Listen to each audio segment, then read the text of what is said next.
Namaste. Sat Sri Akal. My name is Jamil Suleiman. I am from here. I actually grew up in Crossroads.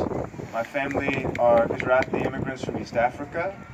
And I literally grew up here, so to be here in front of my community is amazing. So thank you for being here. I want to first acknowledge, if we may, whose land we're on. This is the Duwamish tribe. And so I think it's very important for us to recognize the indigenous people of this land.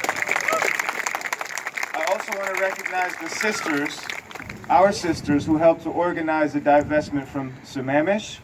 These are our South Asian sisters who came to show support. And it's always our women who step forward to lead us, and I think it's important to recognize that. Like I said, I grew up here. I'm a Muslim American. My parents are immigrants, and I've had the privilege to be a South Asian, right? Gujarati, someone who is a model minority. And with this privilege, I'm allowed access. So since I was taught to do seva, I did so, and I started doing community work in Seattle. When I started doing that work, I started to realize the realities of so many other peoples of color that our community does not have to deal with. When the sister said earlier that it's time for South Asians to say Black Lives Matter, I really do believe it is time now for us to say that. It's time for us to say that, not to say that other lives do not matter, but to understand that we live in a system of racism, and that system of racism puts Black on the bottom, puts Indigenous on the bottom, puts queer friends and family members on the bottom. It puts women on the bottom, and we must bring them to the top now. It's our time to bring them to the top. And with that, there's a struggle that has been going on in our communities for a long time.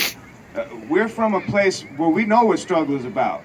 We know how to win a fight, peacefully and non-violently. It's not always easy, but we know how to do it. It's time for us to step up and teach some things that we've been able to be successful in the past. And we haven't been perfect, but we can demonstrate some of those things. And I really am praying and hoping that our community can step up and share our resources, share not only our wealth and money and financial things. One thing that is to remember is that if it wasn't for Black folks in the civil rights movement, we would not be here. It was them who stepped up, who got hosed down so we could have visas to come here and be H1 and get nice homes and things like that. It's now time for us to repay to them. It's time for us to repay to our indigenous sisters and brothers. It's time for